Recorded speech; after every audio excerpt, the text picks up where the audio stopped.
श्री राधे राधे। भक्तों, जितना ही जो शुद्ध हो, महान हो, उच्च कोटि का हो, उतना ही उसको कठिन परीक्षा के दौर से गुजरना पड़ता है। जितनी ऊंची क्लास का जो होगा उतने ही तो कठिन पेपर होंगे। तो माता ललिता दीदी भी बहुत ऊंची क्लास की थी, इसलिए उनके पूज्य गुरुदेव श्री बड़े बाबा महाराज कभी कभी कठिन परीक्षा भी लेते थे। बात उस समय की है जब बड़े बाबा महाशय पुरी में श्री राधा रमण कुंज में रहते थे। यह स्थान उनका प्रथम और अत्यंत निवृत्त लीला स्थल था। एक दिन यहीं बड़े बाबा ने सखी माँ के असीम धैर्य और आत्मानुशासन की कड़ी परीक्षा ली थी। उस दिन किसी कारणवश 3 बार रसोई बनी। सखी माँ ने ही रंधन कार्य अर्थात रसोई बनाने का कार्य किया। अनेक लोगों ने प्रसाद पाया, पर सखी माँ प्रसाद पाए इसका कोई अवसर उन्हें नहीं दिया गया। वे उस दिन सुबह से ही बड़े बाबा का भाव लक्ष्य कर रहे थे। उन पर बड़े बाबा की दृष्टि कुछ कड़ी थी। वे सखी माँ को एक के बाद एक काम करने का आदेश देते रहे, चाह कर भी वे प्रसाद न पा सके।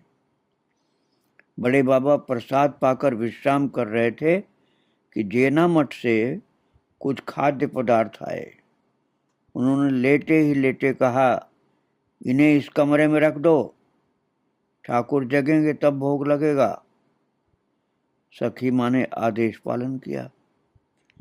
लगभग 4 बजे वे वस्तुएं ठाकुर को अर्पित की गई।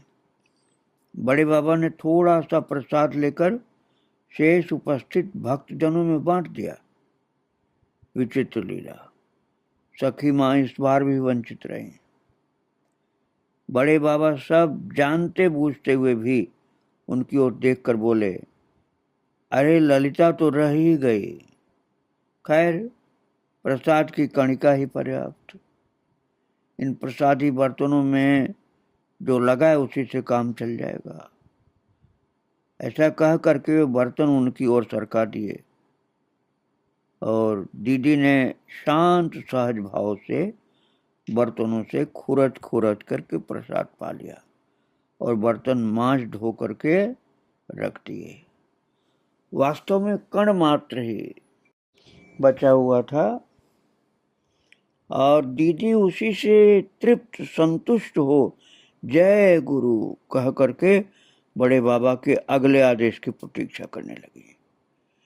दिन छिपे से कुछ पहले बड़े बाबा मंदिर जाने को थे कि उनके कृपा पात्र श्री भुवन साहू का बड़ा लड़का निताई दास जगन्नाथ जी का महाप्रसाद लेकर आया। प्रसाद को देखते ही बड़े बाबा ने दंडवत प्रणाम किया और उसमें से थोड़ा सा लेकर निताई से कहा, जाओ ललिता को दे दो, कहना मेरा अधरामृत है। सखी माँ ने प्रसाद को दंडवत प्रणाम कर टोकरी सावधानी से कमरे में रख दी। रात लगभग 9 बजे बड़े बाबा लौटे। सखी माँ को देखते ही प्रसाद की बात पूछी। उन्होंने हाथ जोड़कर कहा, वो उसी प्रकार ढका कमरे में रखा है। बड़े बाबा थोड़ा हंसकर बोले, मैंने तो कहलवाया था मेरा अधरामृत है, फिर क्यों नहीं पाया? तो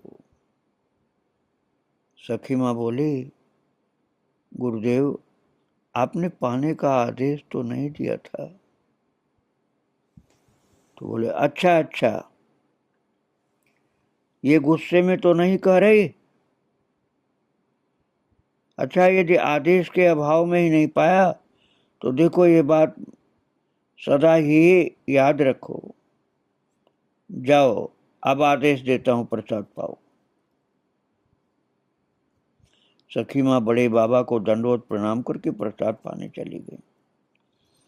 2-3 दिन बाद बड़े बाबा ने सखी माँ को बुलवा करके पास बिठाया। बोले उस दिन दिन भर कुछ खाने नहीं दिया, एक के बाद एक काम में लगाए रखा, तुम्हें खूब कष्ट दिया, पर यह अच्छी तरह समझ लो कि तुम लोगों को इस प्रकार तैयार न करूं तो अंत में संभल नहीं पाओगे। देखो, जल मिट्टी आदि से बाहरी सफाई होती है, उसी प्रकार भीतरी सूची भी होती है। सामने भोग का सुयोग है, फिर भी चित्त की वासना को उससे हटाकर संयत बने रहें, इसी को भीतरी शुद्धि कहते हैं। जो मिले उसी में संतुष्ट रहना और मन में ये भाव दृढ़ रखना कि मंगलमय भगवान सब कुछ मेरे मंगल के लिए कर रहे हैं, इन बातों की विशेष आवश्यकता है। भागवत राज्य में नित्य प्रति की छोटी मोटी बातों का कितना महत्व है, उन्हें लेकर किस सावधानी की आवश्यकता है, ये सब बड़े बाबा बार बार बताते और अनुगत जनों को सतर्क करते। शाम के लगभग 5 बजे हैं। बड़े बाबा महाशय माला जप करते हुए झांझ पीठा के आंगन में घूम रहे थे और मुख मुद्रा ऐसी गंभीर है कि सभी को किसी अमंगल की आशंका। सब अपने अपने कार्य में लगे हैं। उधर सखी माँ रसोई के पास बरामदे में बैठी बाएं हाथ में जाने क्या मालिश कर रही। 3-3:30 बजे से उनका हाथ सूजा है, भयंकर दर्द हो रहा है। मालिश करते करते बीच में यंत्रणा के मारे जय गुरु कह के लंबी सांस छोड़ने लगती। बड़े बाबा पास आकर के खड़े हो गए। सखी माँ दर्द से छटपटाती कुछ कहने को थी कि उनका वो गंभीर भाव देख करके चुप करके रह गए। आज उस गंभीर मुद्रा ने उनके प्राणों में भी भय का संचार कर दिया है। वे बोले, तन मन से किसी भी प्राणी को उद्वेग मत पहुंचाओ। ये बात सिर्फ मुंह से कही नहीं जाती ललिता, आचरण में भी लानी पड़ती है। दीदी कुछ कहने को थी कि बड़े बाबा ने धमकाते हुए फिर कहा, बहुत हुआ, सफाई देकर दोष ढकने की आवश्यकता नहीं है। अब यदि भला चाहती हो तो जिसके प्रति अपराध हुआ है उसके पास जाकर के क्षमा मांगो। औषधि की डिब्बी वहीं छोड़ दीदी अपने कमरे के बाहर जाकर बैठ गईं और सोचने लगी, अपराध कब कैसे हुआ। जांच पीठा में सेवा के अधिकांश कार्य ललिता दीदी ही करती थी। अन्य भक्तजन सहयोग करते थे, पर भार हर समय दीदी पर ही रहता। आज उस यंत्रणा के कारण काम में असुविधा होने लगी। उधर बड़े बाबा सब जानबूझ करके भी कोई व्यवस्था नहीं कर रहे। ये देखकर एक भक्त ने उनसे कहा, दीदी का दर्द बहुत बढ़ गया है, वे निकुंज भोग की व्यवस्था नहीं कर पा रहे। आप किसी अन्य से ये व्यवस्था कराने का आदेश दे दीजिए। बड़े बाबा गंभीर निर्विकार भाव से बोले, क्यों, थोड़ा सा दर्द है, इसके लिए सेवा कार्य बंद करने की क्या आवश्यकता है। अपने कृत कर्म के फलस्वरूप जो भोग सामने आया है उसे भोगी बिना काम कैसे चलेगा। उसे कहो सेवा कार्य नहीं छोड़े, अन्यथा और भी अधिक दुख पाएगी। सखी माँ सब सुन करके जय गुरु कह करके उठ पड़ी और काम से जुट गई। अगले दिन भी दीदी ने उसी हाल में कार्य किए। समय बीत रहा है, यंत्रणा बढ़ती जा रही, पीड़ा दर्द बढ़ता जा रहा। बड़े बाबा स्वयं तो कुछ कर ही नहीं रहे। लोगों ने औषधि की बात की तो बोले जब तक आत्म चैतन्य न हो बाहर की औषधि क्या करेगी। यदि औषधि से ही रोग अच्छे हो जाते तो लोग इतने कष्ट न पाते। जो भागवत संसार में रहकर स्वयं को कर्ता या शास्ता समझकर काम करता है उसे दंड भोगना ही पड़ता है। हर कार्य में सूक्ष्म निरीक्षण करते चलना पड़ेगा, नहीं भगवत संसार में रहना या आनंद पाना बड़ा कठिन है। दीदी अवसर पाते ही सोचती हैं कुछ भी याद नहीं आता। ऐसा क्या गंभीर पाप किया है कि सेवा से वंचित होने की नौबत आ रही है। प्रभु भी तो याद नहीं करा रहे। शाम को कुसुमदासी आदि ने हाल पूछा तो बोली देखो भाई मुंह से तो खूब कहती हूं तुम्हारी हुई, मेरा सारा भार तुमने लिया, पर आचरण में अपने हाथ की असह्य यंत्रणा के बीच अपनी बात जारी रखते हुए बोली मैं तुम्हारी हुई, मेरा सारा भार तुमने ले लिया।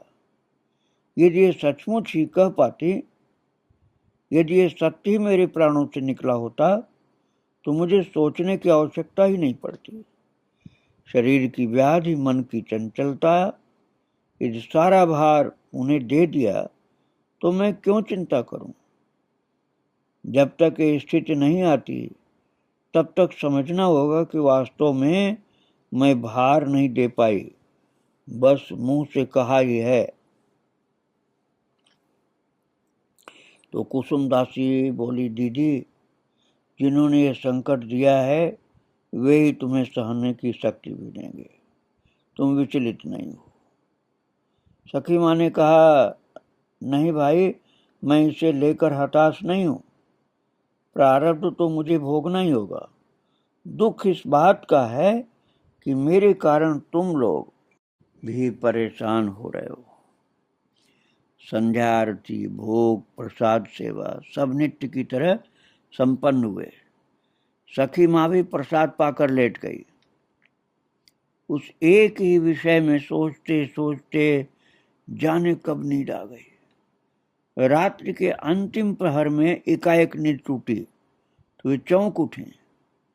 मन ही मन कहने लगी परसों इस हाथ से बिल्ली को मारा था, लगता है तभी यह हाल हुआ है। आश्चर्य की बात, जैसे ये बात मन में आई दीदी ने हाथ हिलाकर देखा, दर्द बहुत कम हो गया था।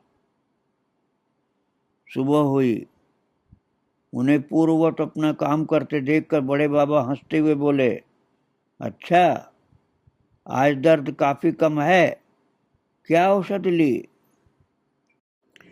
सखी माँ बोली गृहस्थ जब तक सोता है तभी तक चोर चोरी कर सकता है, उसके जगने पर क्या चोरी का अवसर मिलता है। बड़े बाबा बोले खूब तो जाग गए, खूब तो जाग गई, चैतन्य हुआ, किस अपराध से ऐसा हुआ कुछ समझ में आया।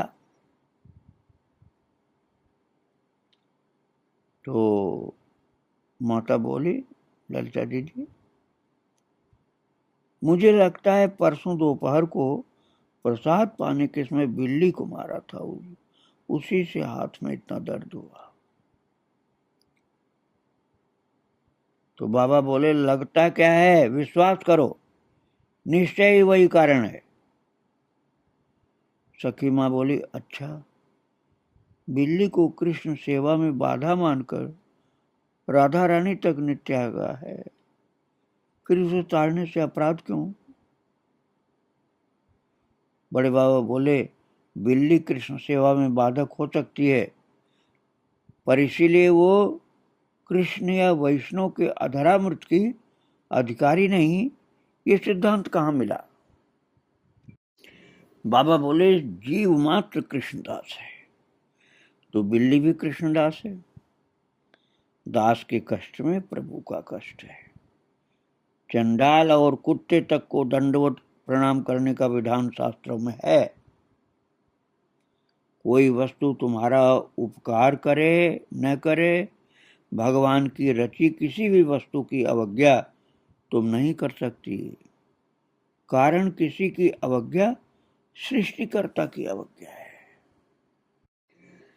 किसी भी प्राणी को उद्विग्न न करना, काया मनोवाक्य से सबको संतुष्ट करना, यथालाभ संतोष कर निष्ठा से श्री कृष्ण भजन करना मनुष्य मात्र का कर्तव्य है, बल्कि इसको आवश्यक कर्तव्य मानना चाहिए। राजा ऋषि जनक, महाराजा अम्बरीश, श्रीमन महाप्रभु के प्रिय पार्षद पुंडरीक विद्यानिधि आदि के आदर्श स्मरण करो।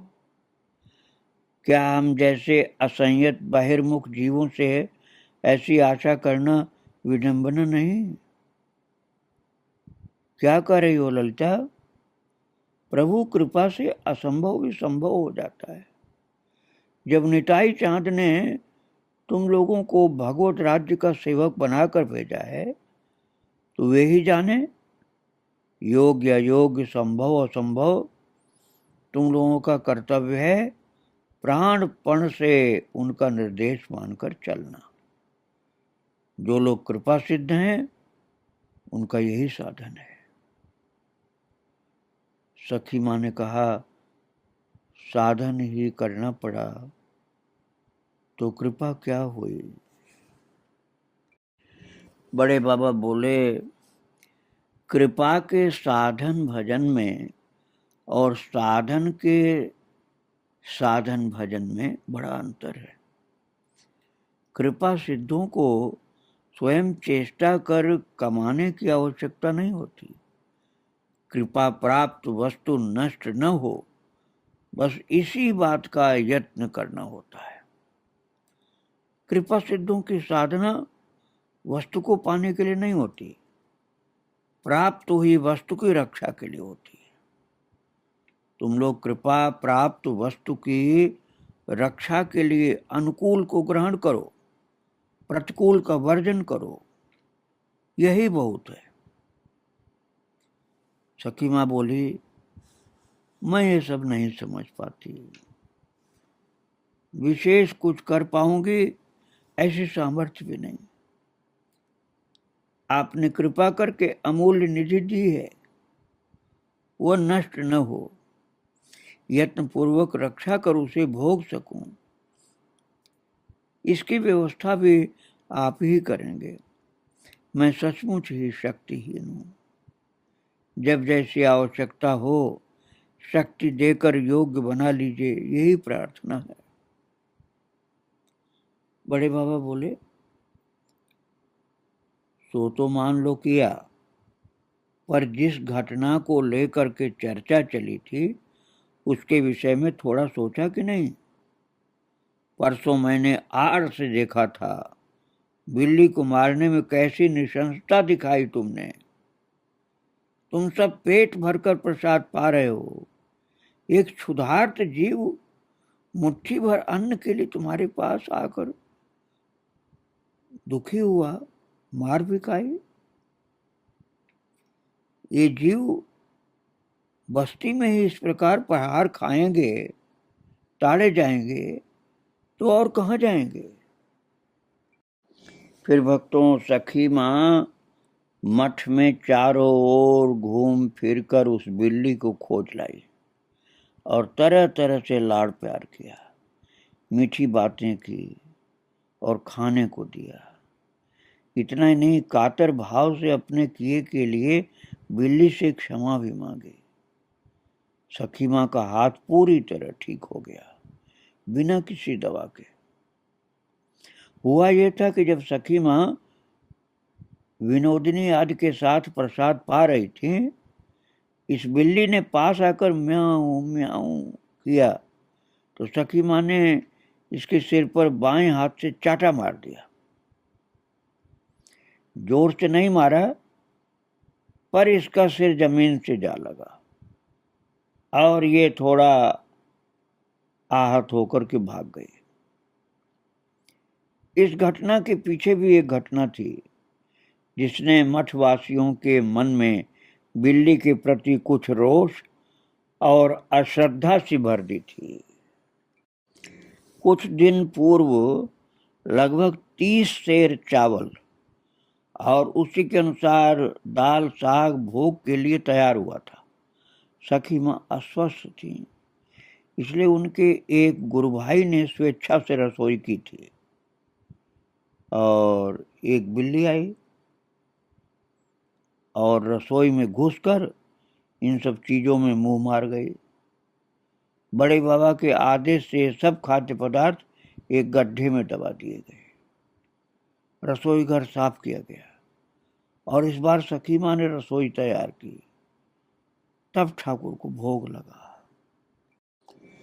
सखी माँ के उक्त गुरु भाई के किसी व्यवहार से बड़े बाबा के गुरु महाराज महंत श्री गौर हरिदास जी असंतुष्ट थे।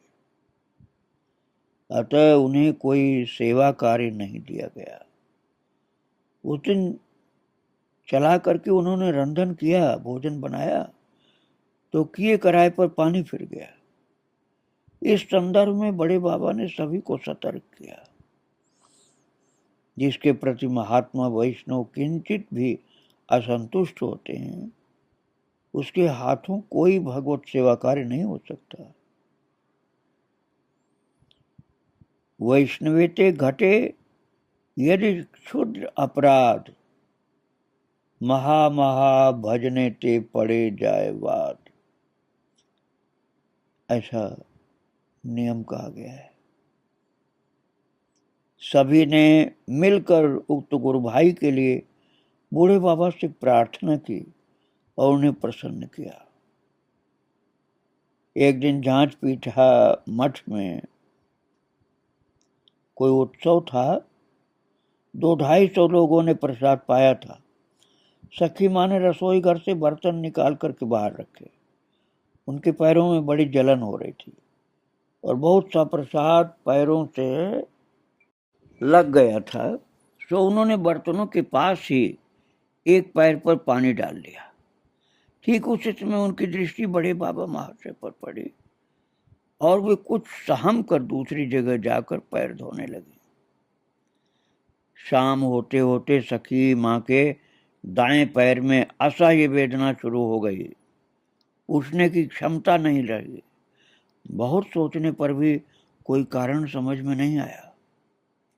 उधर बड़े बाबा के आदेश से सखी माँ वे सब कार्य भी बड़े कष्ट के साथ करती रही, जो बिना चले फिरे संभव नहीं थे और कष्ट कम होने में नहीं आए। दूसरे दिन रात 12 बजे जब वे अपने कमरे में बैठी थी, उनके मन में अकस्मात ये बात आई कि कल ठाकुर जी के रसोई के बर्तनों के निकट पैर धोया था।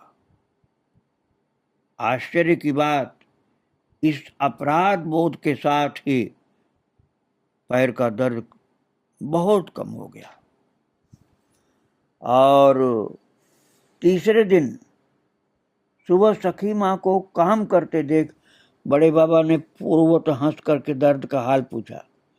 सखी माँ ने अपने अपराध की बात बताई तो वे बोले, महाप्रभु ने तृणादपि सुनीचे न तरोड़िव सहिष्णुना, जो श्लोक बोला है उसमें अपने को दृश्यादृश्य सभी पदार्थों से नीचा मानने की बात कही है। सोच कर देखो, जरा से जल जाने से या किसी की कटु वाक्यों से हम अपनी स्थिरता खो जाते हैं, अस्थिर हो जाते हैं। और दूसरी ओर ये बर्तन, कितनी आग लगती है, कितना आघात होता है, फिर भी अपना जीवन देकर दूसरों का उपकार करते हैं। सबसे बड़ी बात, ये तुम्हारे इष्ट देव की सेवा में काम आते हैं। इन्हें ठाकुर ने अंगीकार किया है। तुम्हें अंगीकार किया है या नहीं अभी तक निश्चित नहीं। तभी कहता हूं, संसार की प्रत्येक वस्तु के प्रति कृतज्ञता स्वीकार करना और स्वयं को उससे हीन समझना हमारा कर्तव्य है। सखी माँ बोली, आप तो देख रहे थे, एक बार संकेत कर देते तो मुझे ये पीड़ा नहीं भोगनी पड़ती, ठाकुर सेवा में असुविधा भी नहीं होती। बड़े बाबा बोले, मैं बताता तो शायद तुम्हें उतना विश्वास नहीं होता। ऐसे अपराध की एक ही औषधि प्रायश्चित है, आत्म चैतन्य। ऐसे दुख दर्द को प्रभु का कृपा दंड ही समझना चाहिए। भक्तों, सखी माँ श्री राधाकांत देव से अपने अपराध के लिए क्षमा याचना कर और उन्हें दंडवत प्रणाम आदि करके ठीक हो गए। ये छोटी छोटी बातें जो हैं भक्तों, बहुत सावधानी से जीवन में उतारनी चाहिए। जहां हम भगवान की इन वस्तुओं का तिरस्कार कर देते हैं, वहीं दंड के भागी हो जाते हैं। अब देखिए, इन महापुरुषों ने अपने जीवन में एक करके दिखाया है। मैं देखता हूँ भक्तों कि जिस बर्तनों में भगवान के भोग बनते हैं, कई बार उनको लोग पटक देते हैं या पैर लग जाता है, तो ये अपराध होता है। भगवान की चीज का बहुत सम्मान सहित उपयोग करना चाहिए। ये शिक्षा मिलती है इन महापुरुषों के चरित्र से। आगे मैं और सुनाऊंगा माता के चरित्र को। आज उनको और उनके गुरुदेव और सब संतों को, उनके आराध्य प्रभु को प्रणाम करके यहीं विराम दे रहा हूँ। श्री राधे राधे, जय श्री राधे।